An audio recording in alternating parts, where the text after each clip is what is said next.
quiet librarian with a secret past. Why would an entire biker chapter take notice of a quiet librarian in a small town?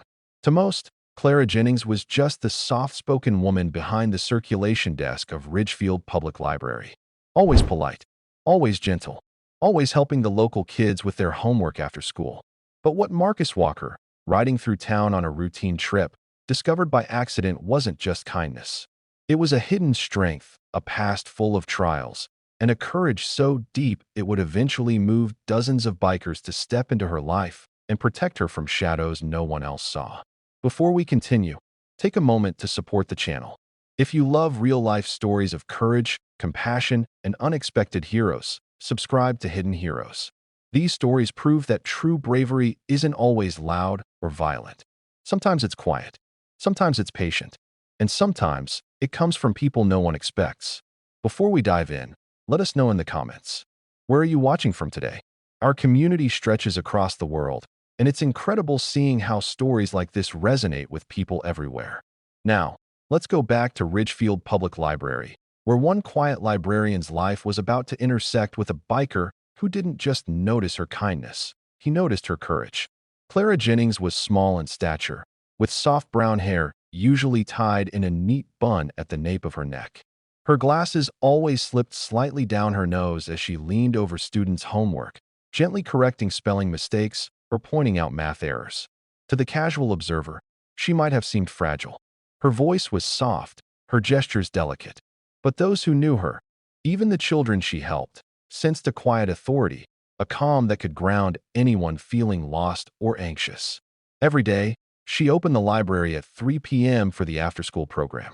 By 3:15, the first trickle of children would arrive, backpacks slung over their shoulders, books clutched in tired hands, or sometimes just notebooks for homework.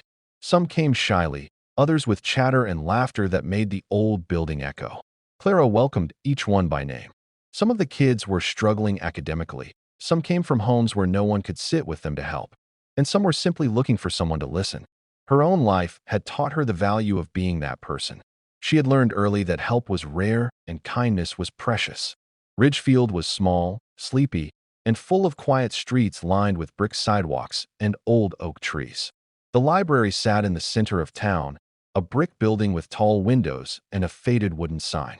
Inside, the smell of polished wood and old books mingled with the faint scent of paper and ink. Outside, the streetlights flickered on as the sun began to dip. Children from nearby homes would walk the streets, backpacks bouncing against their shoulders, often stopping to wave at neighbors or grab a candy bar from the corner store. Most adults went about their lives quietly. Everyone knew each other. Everyone remembered everything. And yet, no one knew Clara's past. Not really. Marcus Walker had been riding for hours, his bike humming steadily along the quiet streets of Ridgefield. The sun was just dipping below the horizon, painting the sky in shades of burnt orange and lavender. He slowed when he noticed the library, drawn by the familiar warmth of lights inside.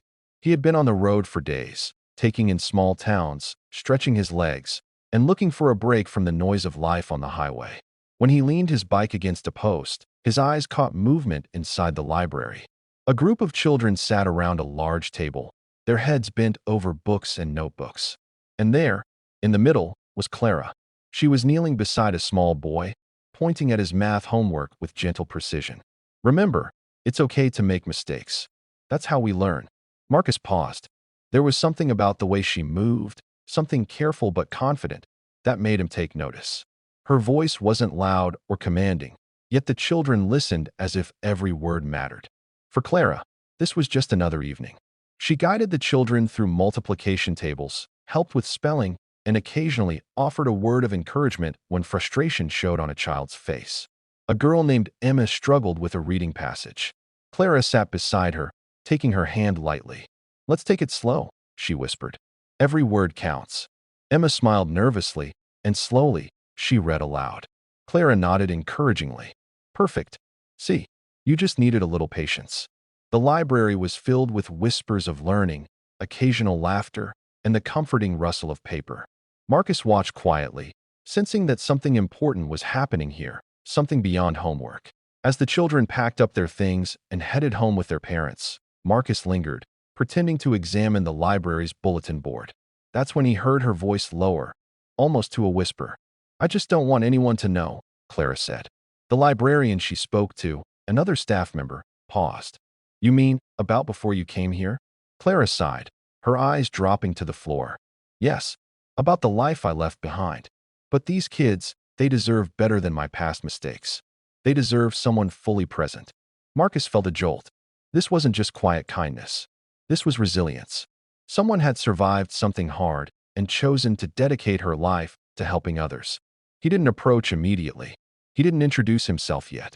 He simply returned to his bike, thinking about her words. By the time he started the engine and rode slowly down the street, he had made a decision. Clara wasn't just a kind librarian. She was someone who deserved support, someone whose courage had gone unnoticed. And Marcus had a feeling that the chapter wouldn't just stand by.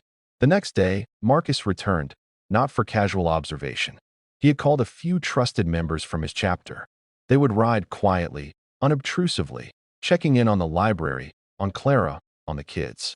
But what Marcus didn't yet know was just how deeply Clara's past would impact the chapter, how many obstacles and fears she carried that the bikers would uncover, and how a simple act of noticing her life story would grow into a series of events that would transform her and the town forever.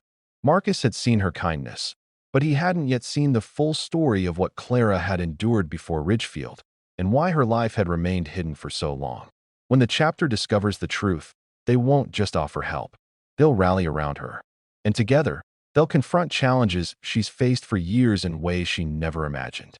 The next episode will reveal Clara's secret past, how the biker chapter becomes her unexpected family, the emotional turning points that change the library and her life forever.